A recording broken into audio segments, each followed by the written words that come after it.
Une foule immense de gomatraciens réunis pour exprimer leur refus de la loi sur la congolité d'Itchiani, alignée parmi les matières qui feront objet du débat dans la session parlementaire du mois de mars. Cette loi a pour but de soumettre la candidature à la présidentielle à une nouvelle condition, être de père et de mère congolais pour y accéder. Mais pour ce millier de gomatraciens descendus dans les rues ce samedi, derrière cette proposition de loi se cachent des intérêts machiavéliques, celle de barrer route à un candidat précis.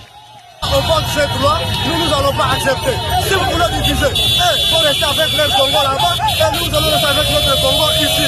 Si vous voulez la division, si vous voulez adopter cette loi de congolité, vous voulez diviser le Congo. Et pourtant nous ne voulons pas la division au Congo.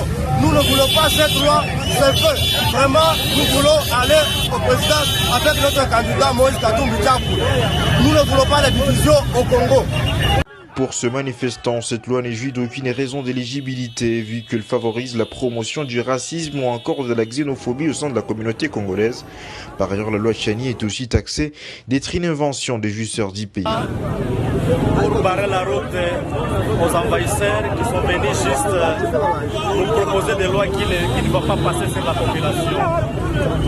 Nous sommes ici, vous voyez tout le monde qui est derrière moi, ils sont là pour manifester.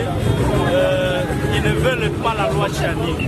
La population ne veut pas parler de la loi Tchiani parce que ça va vraiment occasionner l'exxénophobie dans notre pays.